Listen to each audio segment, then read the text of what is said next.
সকালে টিফিনের জন্য মা একপাশে সিমই বানাচ্ছে আর আমি পরোটার জন্য ময়দা মাখিয়ে লেচি কেটে নিচ্ছি। আমি পরোটাগুলো বেলে দিচ্ছি, মা সেঁকে নেবে।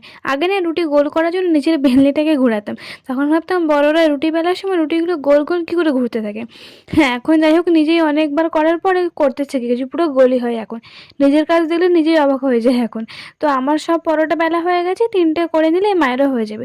এইসব করতে করতে অনেকটা দেরিও হয়ে গেছে, আবার পড়াতেও যেতে হবে, তাই তাড়াতাড়ি খেয়ে নিচ্ছি। আজ বিকেলে একটু মেদিনীপুর যাবো, তাই সকালে পড়িয়ে নিচ্ছি। অনেক দেরি হয়ে গিয়েছিল, তাই পড়িয়ে এসে স্নান করে নিয়েছি। হঠাৎ বাড়ি থেকে দুজন মহিলা এই কচুর ডাঁটাগুলো নিয়ে যাচ্ছে, তো মাকে বললাম নিতে। এইগুলো মাত্র না 10 টাকায় দিয়েছে। আজ তো আর হবে না, কালকের জন্য কিছুটা কেটে রাখছি।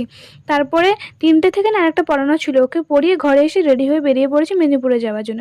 যাচ্ছি, ওই যে কেকের জিনিসগুলো শেষ হয়ে গেছে, তাই ওইগুলো আবার আনতে আছে। এই মাসে মোটামুটি অনেকগুলোই অর্ডার আছে, তাই জন্য সব রিস্টক করে নিচ্ছি। এই যে চলে এসেছি, যেগুলো লাগবে সেগুলো আমি নিয়ে নিচ্ছি। তারপরে ঘরে আসার সময় মোমো খেয়ে ঘরে চলে এলাম।